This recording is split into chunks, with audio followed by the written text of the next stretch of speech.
नमस्कार। आज हम राजस्थान की कानून व्यवस्था पर ऐसी रोचक चीज़ों पर बात करने आए हैं जिनके बारे में हमने कभी सुना नहीं। ऐसी गजब की रोचक चीज़ें, और आप सब लोगों से मैं आग्रह करूंगा कि आप सब लोग देखते रहिए। अगर मैं कहीं पर भी एक भी बात ऐसी कहूं जो आपको लगे कि ऐसा नहीं हो सकता, तो आप मुझे लिखिएगा और मैं रुकूंगा और आपकी बात को मैं पूर्ण करूंगा। राजस्थान में कानून व्यवस्था की हालात इतने बदतर हैं कि जिसकी आप कल्पना नहीं कर सकते। राजस्थान में गृह मंत्री, आप शायद जानते होंगे, हमारे राजस्थान के मुख्यमंत्री श्री अशोक गहलोत ही गृह मंत्री हैं। वो बीमार रहते हैं, उनके पास टाइम नहीं है, बंगले से बाहर वो निकल नहीं पाते हैं, और उसके बाद उन्होंने जो खुली छूट दे रखी है। मैं बहुत विनम्रता से एक तथ्य बता रहा हूं, अगर कोई मुख्यमंत्री अशोक गहलोत से जुड़ा हुआ व्यक्ति कोई देखना चाह रहा है तो उनको बताइएगा कि हालात ये हो रहे हैं। राजस्थान के सभी जिलों में जो पुलिस के अधिकारी, एसएचओ, तहसीलदार, एसडीएम वगैरह लगाए जा रहे हैं, यह सब लोग अपने काम की रिपोर्टिंग जिला के एसपी और जिले के कलेक्टर को नहीं कर रहे हैं। आपको सुनकर आश्चर्य होगा, तो फिर कर किसको रहे हैं? यह रिपोर्टिंग कर रहे हैं अपने जिले के एमएलए को। और अगर ये हालात हो गए हैं कि पुलिस अधिकारी या प्रशासन के अन्य अधिकारी अपने एमएलए को रिपोर्ट कर रहे हैं, तो आप बताइए उन जिलों की कानून व्यवस्था कैसे ठीक हो सकती है? एक गरीब आदमी जिसने उस एमएलए को वोट नहीं दिया, उसके साथ जिलों में क्या हालात किए जा रहे होंगे? कौन से अपराध ऐसे हैं जो जिलों में नहीं हो रहे हैं? और राजस्थान के गृह मंत्री को इससे कोई लेना देना नहीं है। मैं अगली बात बहुत तथ्यों के साथ रखूंगा, ऐसे तथ्य जो दस्तावेज में भी होंगे और आपको पता भी होंगे।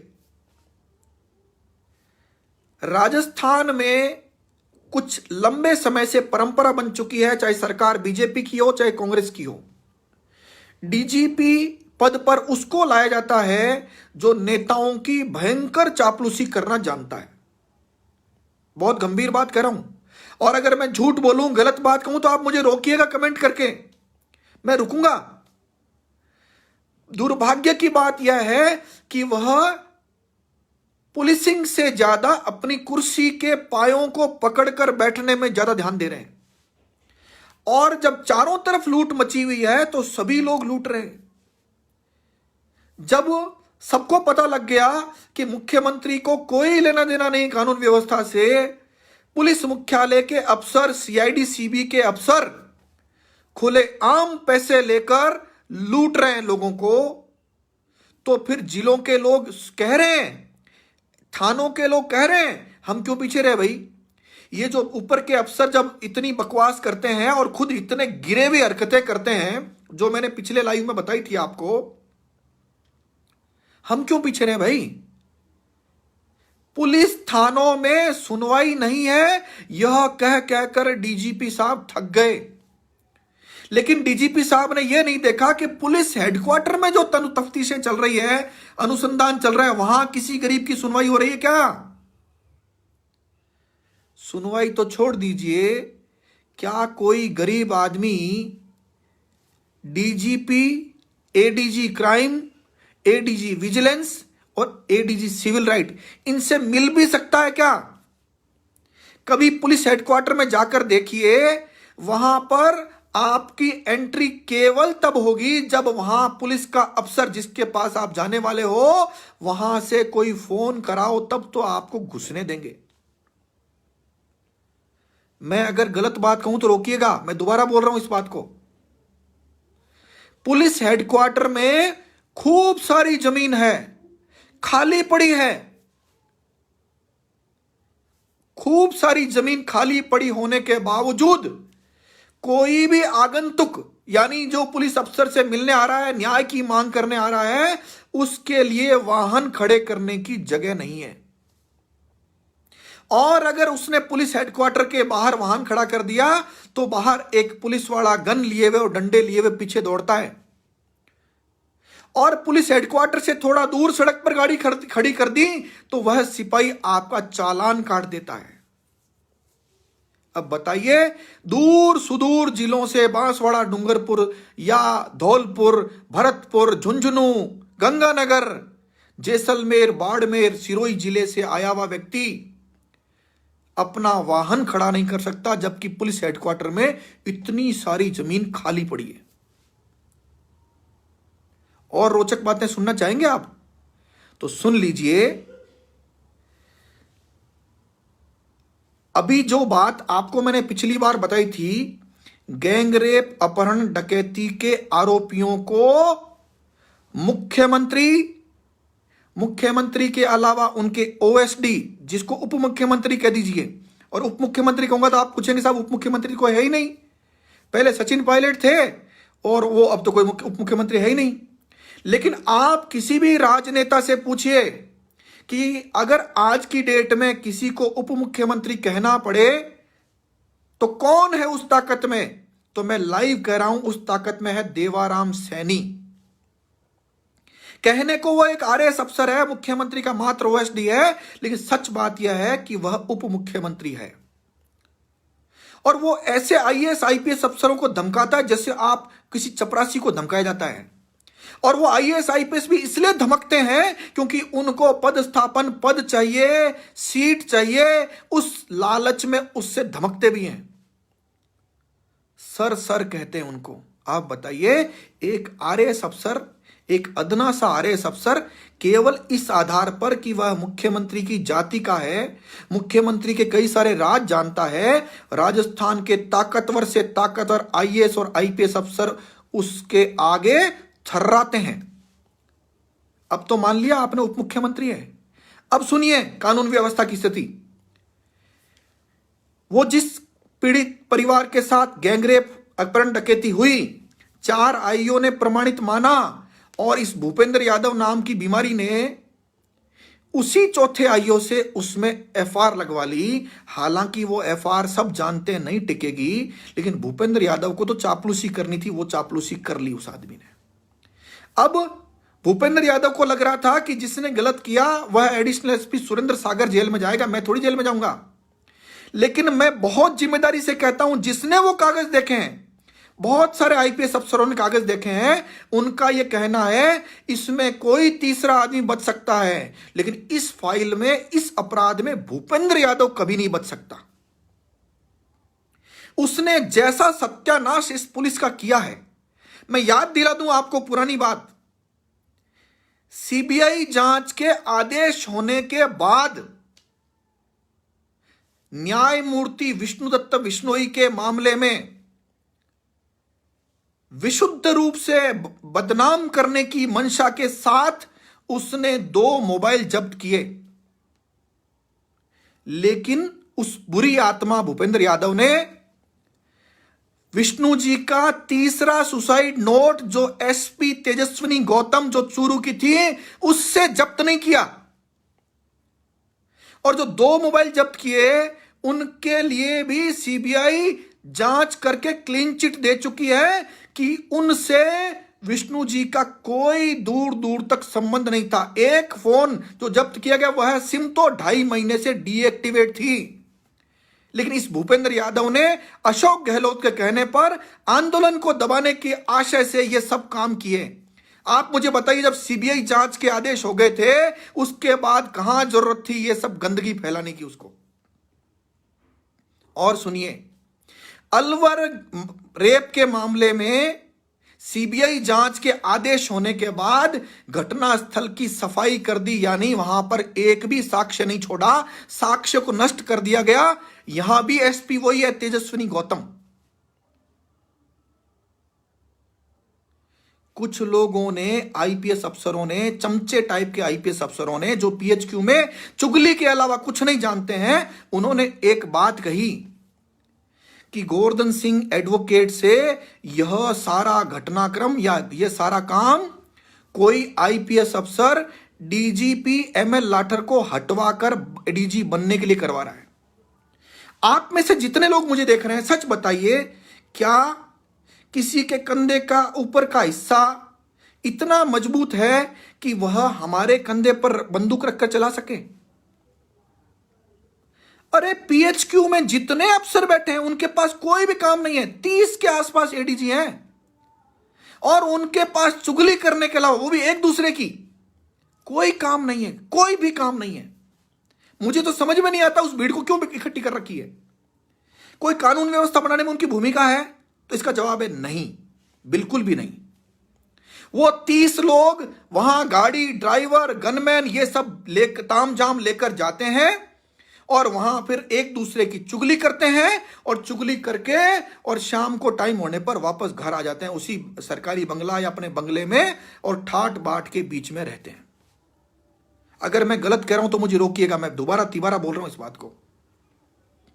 वो जो 30 एडीजी है, पुलिस के आईपीएस अफसर है, उनका कानून व्यवस्था बनाने में कोई भूमिका है क्या? अच्छे आईपीएस अफसर चुप हो गए, बोल नहीं रहे। वो उनको खांचों में लगाया गया जानबूझ करके।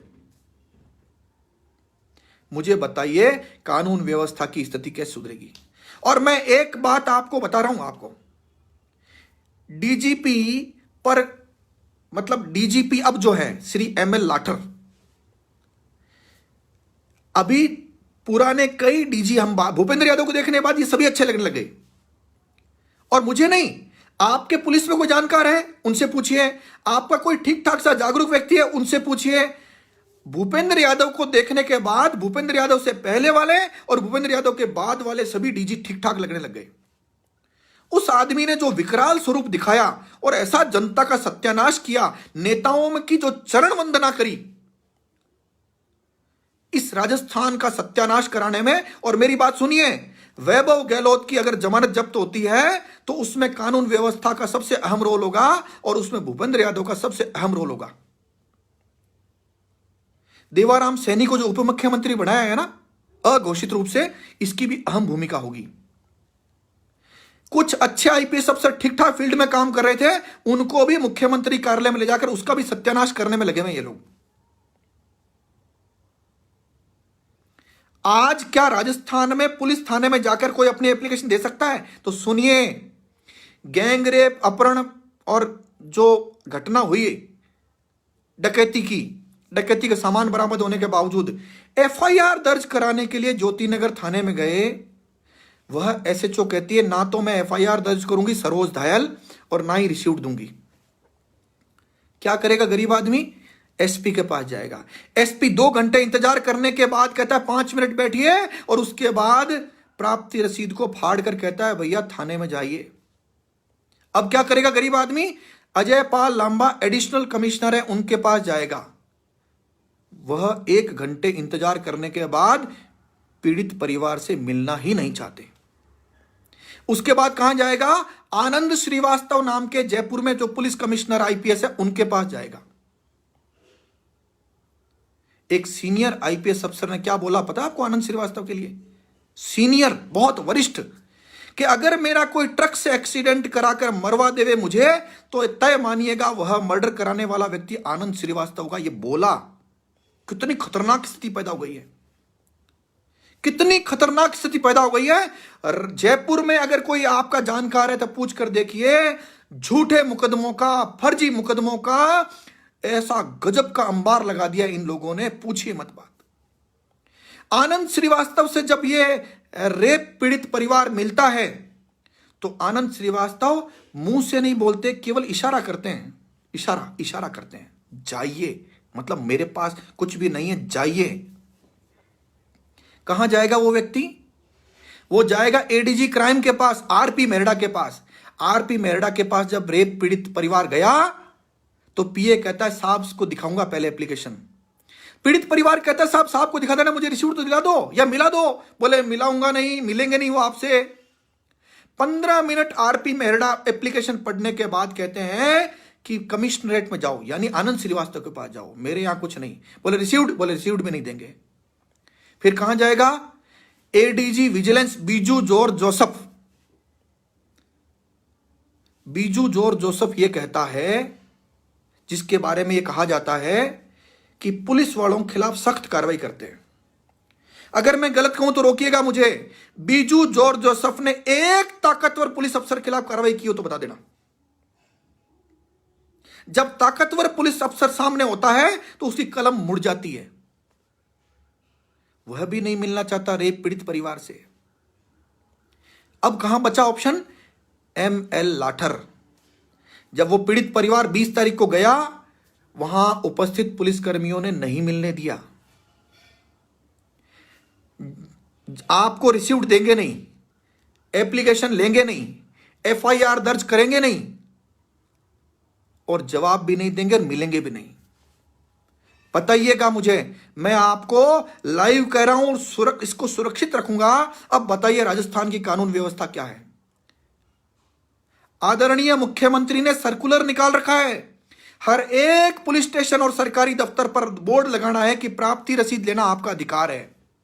मैं उप मुख्यमंत्री देवाराम सैनी और मुख्यमंत्री अशोक गहलोत, गृह मंत्री अशोक गहलोत से पूछता हूं कि इस गरीब परिवार, गैंगरेप पीड़िता को, इस पीड़ित परिवार को एक रिसीव्ड तो दिला दीजिए। आज तारीख 22 को उप मुख्यमंत्री देवाराम सैनी से जब वो पीड़ित परिवार मिलने जाता है तो वह कहते हैं कि आप पुलिस का मामला है, इसलिए हमारे एडिशनल एसपी धनपत जी से मिलिए। पीड़ित परिवार आज जब देवाराम सैनी से मिलने के बाद धनपत जी से मिलता है, धनपत जी कहते हैं कि मुझे कानून सिखाने की जरूरत नहीं है, मुझे इतना पढ़ने का टाइम भी नहीं है, मैं आपकी एप्लीकेशन PHQ में भेज देता हूं। बस PHQ कहता है कमिश्नरेट जाओ, कमिश्नरेट कहता है PHQ जाओ, और मुख्यमंत्री के यहां पर उप मुख्यमंत्री कहते हैं PHQ भेज देंगे। उस पीड़ित परिवार को रिसीव्ड नहीं मिल रही है। जितने भी जागरूक लोग, जितने भी जमीर वाले लोग, जिनके अंदर गुर्दा है, आत्मा है, दिल है, वो सोचिए यहां क्या हालात हो रहे हैं। और सुनेंगे कड़वी बात तो सुन लीजिए। देखिए, मैं बता रहा हूं आपको, मैंने मेरे जीवन के कई सारे पल ऐसे देखे हैं जिसमें मुझे लगता है मुझे नया जीवन मिला। यह जीवन उन नागरिकों के लिए है जिनके साथ सच में अन्याय हो रहा है। मैं मेरी जितनी क्षमता है उसमें कर रहा हूं। अब आप रोचक बात सुनिए, मैं आपको एक रोचक बात और दिखा देता हूं। अभी जो IPS अफसर चुगली कर रहे हैं उनको भी दिखा देता हूं चुगली करने का और भी कुछ चीजें हैं। 2014 में जयपुर शहर के सदर पुलिस थाना और मानसरोवर में राजस्थान के DGP ML लाठर के साले सुरेंद्र मील के खिलाफ FIR दर्ज हुई अलग अलग धाराओं में, जिसमें रात के 1:30 बजे घर में घुस करके बहुत बड़ा हमला किया गया था। 458 IPC का अपराध था। 2014 में वह FIR दर्ज हुई। उस FIR में जुर्म प्रमाणित हुआ लेकिन गिरफ्तारी नहीं हुई। ये हमारे राजस्थान के DGP हैं, दूसरा कोई नहीं है। उनके ही साले की बात है, साला मुलजिम था। 2 FIR में, दोनों में जुर्म प्रमाणित था। जांच चेंज हो गई। ACP मानसरोवर के पास जांच गई, उसने भी कहा जुर्म प्रमाणित है। फिर जांच चेंज हो गई, 2015 आ गया। जांच चेंज होकर एडिशनल SP योगेश गोयल, जो अभी IPS बनने वाले, उनके पास चली गई। 1.5 साल तक उस एडिशनल SP ने उस जांच को पटक के रखा। जब हाईकोर्ट ने मंगाई तब उस जांच में आया कि सुरेंद्र मील के खिलाफ जुर्म प्रमाणित है। 2015, 14 में घटना घटी, 15 आ गया। DGP का साला है, DGP मोहन लाल लाठर का साला है, नाम है सुरेंद्र मील। फिर क्या हुआ? 3 बार जांच होने के बाद फिर जांच चेंज हुई। और जांच किसके पास गई? सुनिए, उस समय बीजेपी सरकार के केंद्रीय मंत्री CR चौधरी की बेटी, जिसका नाम था शिल्पा चौधरी, एडिशनल SP, जो पुलिस में पोस्टेड नहीं थी, ट्रैफिक में पोस्टेड थी। जांच शिल्पा चौधरी के पास जाती है, जिसके पास, या एडिशनल SP ट्रैफिक के पास आज तक, उससे पहले वाले एडिशनल SP पास भी नहीं और इसके पास भी नहीं, एक भी जांच कभी नहीं हुई थी। लेकिन यह जांच शिल्पा चौधरी के पास जाती है और शिल्पा चौधरी लाठर साहब के साले को मुकदमे से बरी करके तफ्तीश नतीजा दे देती है। सुनिए मेरी बात, ताकतवर व्यक्ति को राजस्थान की पुलिस, चाहे वो बीजेपी की सरकार हो चाहे कांग्रेस सरकार हो, बाल भी बांका नहीं कर सकती है। लेकिन न्याय व्यवस्था, न्यायपालिका अभी तक जिंदा थी और न्यायपालिका ने उसी मुकदमे में क्या आदेश किया सुन लीजिए। उसमें न्यायपालिका ने उस मामले में ऑर्डर किया कि यह आरोपी, उस समय एडीजी होते थे, एडीजी एमएल लाठर का साला है और यह जांच शिल्पा चौधरी जो करके लाई है, यह जांच प्रथम दृष्टया सही प्रतीत नहीं हो रही है। इसलिए यह पिटीशन नंबर है क्रिमिनल मिसलेनियस पिटीशन 5764/2016 यानी 2016, 27 अप्रैल 2017 को इसमें आदेश होते हैं। क्या आदेश होते हैं सुन लीजिए। इसमें ऑर्डर किया, miss Shilpa Chaudhary RPS additional DCP traffic north Jaipur is present in person who submitted factual report of the matter through additional advocate general Shri BN Sandhu which is taken on record. यानी वो रिपोर्ट दे दी और उसके बाद हाईकोर्ट ने लंबा चौड़ा आदेश लिखकर कहते हैं, इसमें वकील मैं ही था, learned counsel for petitioner Shri Govardhan Singh submit that previously the matter was investigated to Shri Hetram Yadav sub inspector, miss Seema Bharti ACP and mister Yogesh Goyal additional DCP. Their investigation reached on the conclusion that offence under section so and so is made out. अब इसको हिंदी में कर देता हूं। गोवर्धन सिंह वकील ने यह बताया कि इसके पूर्व में 3 अनुसंधान अधिकारियों ने जुर्म प्रमाणित माना है और शिल्पा चौधरी जो ट्रैफिक में एडिशनल एसपी थी उसके पास तफ्तीश सामान्यतः नहीं जाती है, यह गई और वो इसको इन लाठर साहब के साले को बरी कर लाई। तो अब लास्ट में हाईकोर्ट लिखता है कि शिल्पा चौधरी के इन्वेस्टिगेशन को समाप्त किया जाता है। कमिश्नर ऑफ पुलिस जयपुर को आदेश दिया जाता है कि एक आईपीएस अफसर इसमें इन्वेस्टिगेशन करे और उसके बाद इन्वेस्टिगेशन करने के बाद एक वर्ड इस्तेमाल किया है कि प्रीवियस जो आईओ है, उसकी इन्वेस्टिगेशन ऑफिसर है, उसकी क्रिमिनल लाइबिलिटी यानी आपराधिक दायित्व भी तय करे। कब कहा, डेट बता देता हूं दोबारा आपको। यह ऑर्डर है 27 अप्रैल 2017 का। और लाठर साहब अगर मुझे देख रहे हो तो यह तय मानिएगा कि किसी की औकात नहीं है जो मेरे कंधे पर बंदूक रखकर चला ले। मैं विवेकहीन व्यक्ति नहीं हूं, मैं एक जागरूक नागरिक हूं जो देश में, संविधान में, कानून में, लोकतंत्र में मालिक की कैटेगरी में आता हूं। और 2017 की तारीख लाठर साहब 27 अप्रैल 2017, 18, 19, 20, 21 और 22 आ गया, 5 साल हो गए उस आपके साले के खिलाफ जुर्म प्रमाणित पड़ा है। 5 साल से आईपीएस अफसर ने रिपोर्ट दी कि सुरेंद्र मील आरोपी है, लेकिन 5 साल से वो तफ्तीश आपने संदूक में बंद कर रखी है। बताइए कानून व्यवस्था कहां है? सुनिए, आप नहीं, राजस्थान का हर ताकतवर व्यक्ति ये कर रहा है, आप नहीं। आप तो फिर भी थोड़ा बहुत कर रहे हैं। भूपेंद्र यादव ने तो आपसे 100 गुना करके दिखाया, 1000 गुना करके दिखाया। भ्रष्टाचार का इतिहास उसने पुलिस में रचा और भ्रष्टाचार का इतिहास उसने आरपीएससी में रचा। 80 नंबर मिलते हैं, एक ही 2 पेपरों में 2 बहन भाइयों के बराबर नंबर आते हैं। यह इतिहास भूपेंद्र यादव के अलावा कोई नहीं रच सकता। और भूपेंद्र यादव शिकायत करने पर एफआईआर दर्ज कराता ना चित्रकूट में, मैं इस लाइव के माध्यम से भूपेंद्र यादव पूर्व डीजीपी जो गैंगरेप पीड़ितों को बचाता है, चुनौती देता हूं कि मेरे खिलाफ एफआईआर कराओ। तुमको बहुत शौक है ना झूठी एफआईआर कराने का, लोगों के फोन सर्विलांस पर रखने का।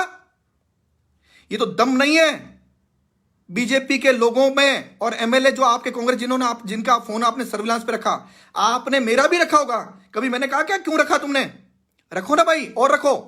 तो मैं कहता हूं कि वो भूपेंद्र यादव और वो गैंगरेप करने वाले लोग, आप बताइए, भूपेंद्र यादव को पता था कि ये गैंगरेप अपन डकैती हुई है, डकैती का सामान बरामद हो गया था।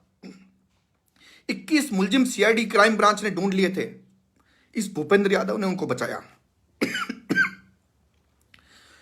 आप बताइए दोषी कौन?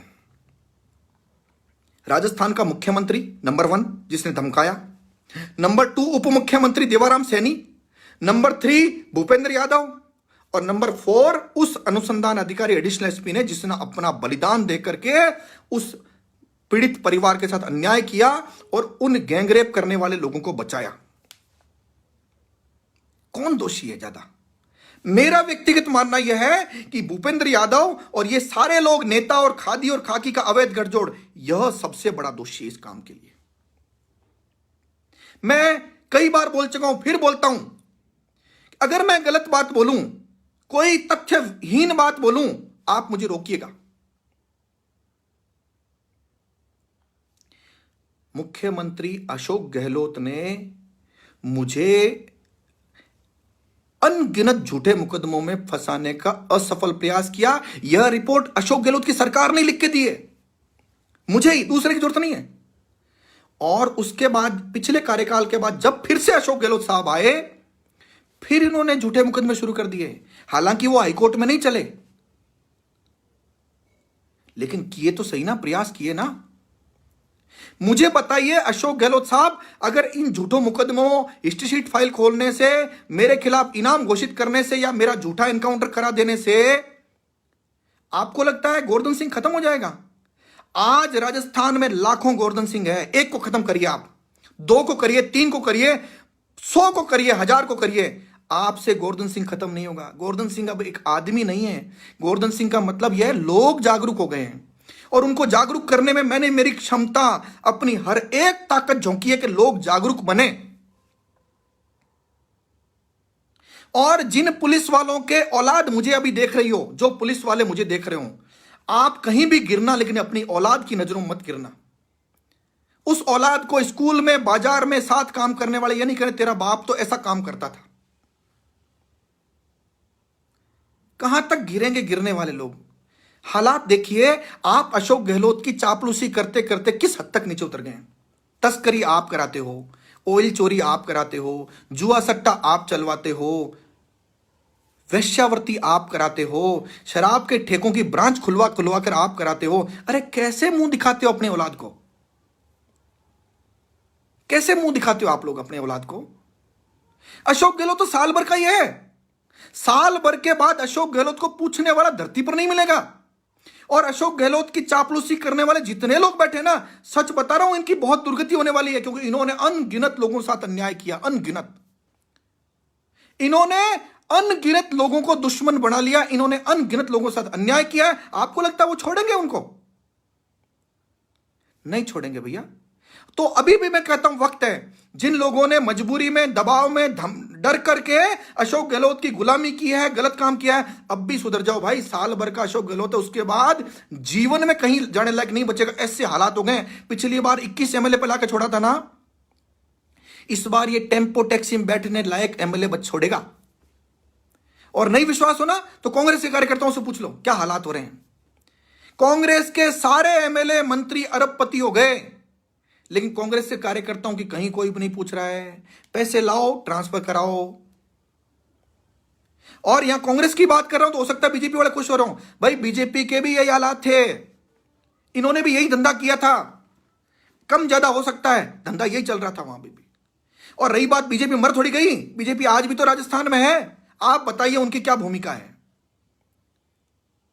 क्या करने में लगे हुए बीजेपी। आप जितने भी नाम आपके बीजेपी के ध्यान में आ रहे हैं, एक बार उनकी दिनचर्या पता करो, वो करते क्या है और हैं कहां वो लोग। जनता मर रही है ना, रोजाना कानून व्यवस्था को रो रही है ना, खून के आंसू रो रही है ना। कोई दिख रहा है आपको? कोई दिख रहा है आपको? एक भी आदमी नहीं दिख रहा, क्योंकि सब एक जैसे ही, कोई अंतर नहीं है। खादी और खाकी के अवैध गठजोड़ ने ऐसा इतिहास रचा है, पूछो मत बात।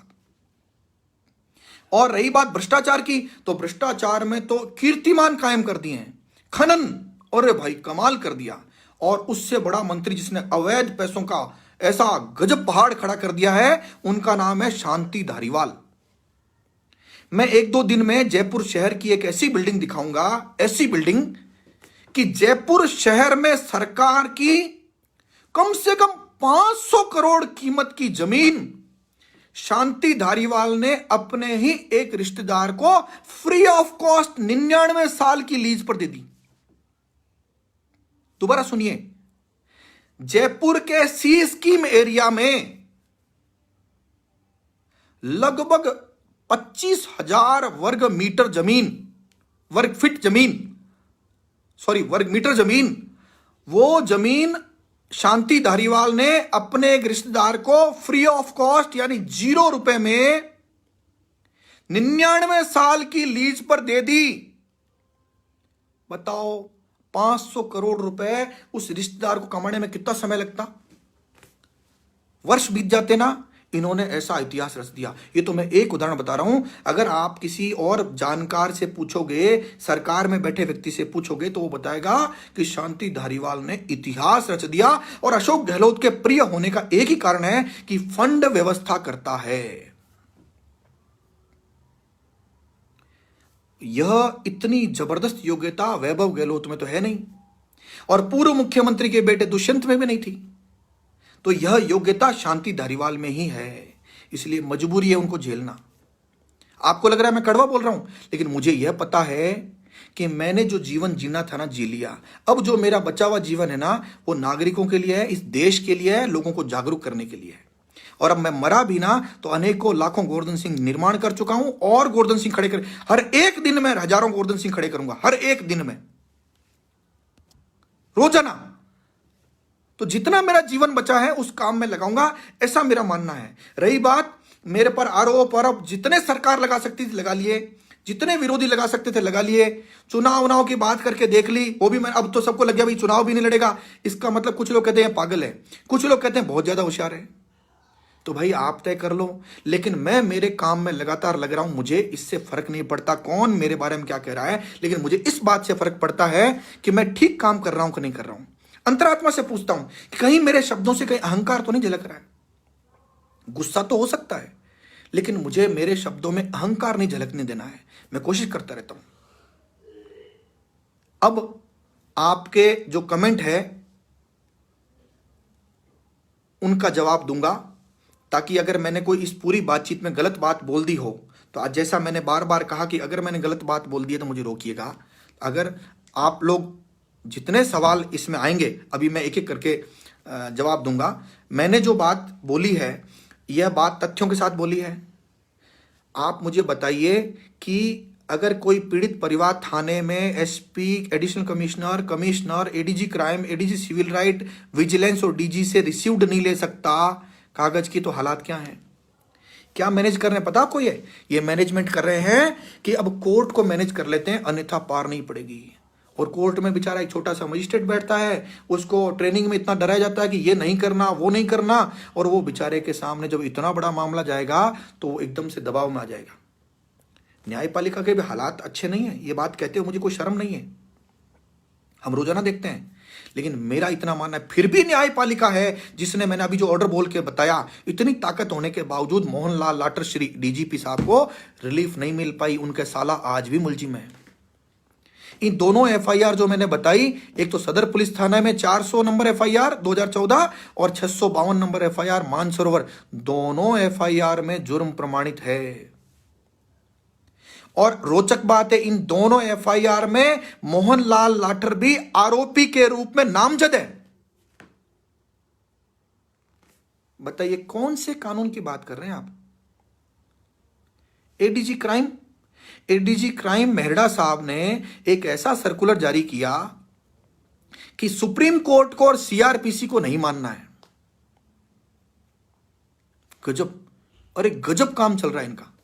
पूरे राजस्थान में उस सर्कुलर की पालना हो रही है। हाई कोर्ट ने माना इलीगल है, मेहरड़ा साहब के खिलाफ कंटेम्प्ट ऑफ कोर्ट भी नोटिस जारी हो गया है, और इस सर्कुलर के संबंध में नोटिस जारी हो गया है। फिर भी सर्कुलर, अवैध सर्कुलर को राजस्थान में पालना कर रहे हैं,